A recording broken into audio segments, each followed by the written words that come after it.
Welcome to Immigration Quicktake. This is Ellie Rutledge with the American Immigration Lawyers Association.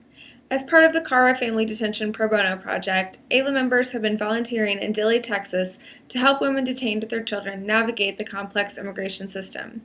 Some volunteers even stay on the case, taking individual asylum cases all the way through to the final adjudication. Joining me is AILA member and CARA volunteer Kim Hunter to discuss her pro bono client's asylum victory and what that means for the future of family detention. Kim, thanks for joining me. This is the first asylum victory for the CARA volunteers in Dilley. What does this victory mean for the project? I think it means a couple of things, Ellie. One would be certainly giving hope to some of the other women who are there in custody who have been either unable to post bond or perhaps women who are in a separate proceeding called reasonable fear as opposed to credible fear, which is a higher burden of proof and which also results, unfortunately, in lengthy detention for those women.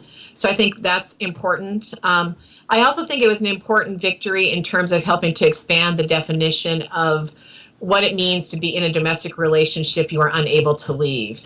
This particular case, initially the judge sort of viewed it as a child custody dispute, and we had to really work with our expert and help craft the testimony and craft my closing arguments to illustrate the fact that it wasn't a child custody dispute. This was clearly a case of a father using the child as a leverage against the mother to basically punish her.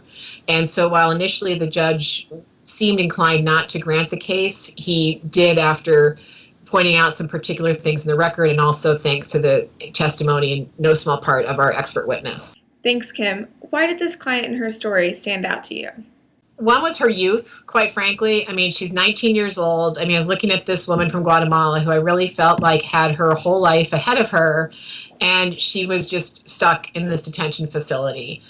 She had very little formal education, spoke Spanish as a second language, and certainly was unable to write beyond her name, but she had a very, I thought, compelling and credible winning claim. Also, quite frankly, her child is just Mr. Personality, and it just seemed like he was he lit up the detention center, but it also just, you knew that couldn't last in those conditions, that I just felt like the light in this child would have just gone out over time. And the other thing I really want to emphasize for potential volunteers is one thing that's very different about Dilley versus Artesia is just the volume. I mean, there's so many, ICE has much more capacity. And at this point in time, as far as the commitments the project can make, unlike Artesia, where we had a number of clients who weren't getting bonds and weren't being moved and the facility had limited capacity, here you've got much more capacity. And so we're not able to commit as CARA pro bono to take all these cases through to an individual hearing as we could before. And for me personally, I felt like this woman could make it through the process with an attorney. I felt like she would not have been able to do it herself.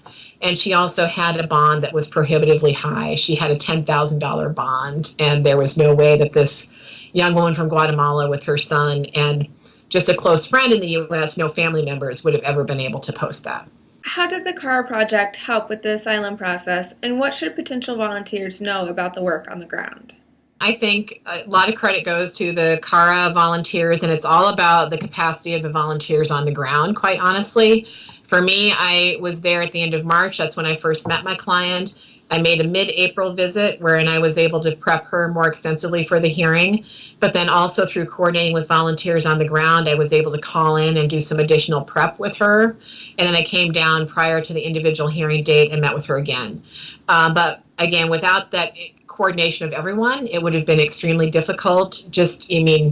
It's always difficult to represent people at a distance, but when they're in a detention center, it just adds another layer of near impossibility. And again, but for the CARA project on the ground, I would not have been able to prepare that case in nearly as efficient a manner, frankly, as what I was able to do. I want to emphasize the fact that my client was a native Quicktake speaker from Guatemala, and she was very sharp, and she had learned a fair amount of Spanish. She was the de facto Quicktake interpreter for every other speaker in that facility. Now that she's gone, they really have no one. And so the extra isolation and burden upon the women who speak, an indigenous language as opposed to Spanish is just almost insurmountable.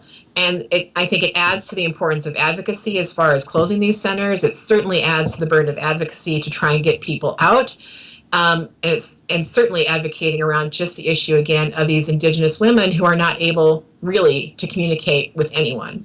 So there are a lot of things that can make you mad, warm your heart, and also be just incredibly professionally rewarding about doing this work. And so thanks again to the backbone of the CAR project, having this support on the ground of staff. I think it will be one of the most worthwhile experiences really any attorney can ever participate in.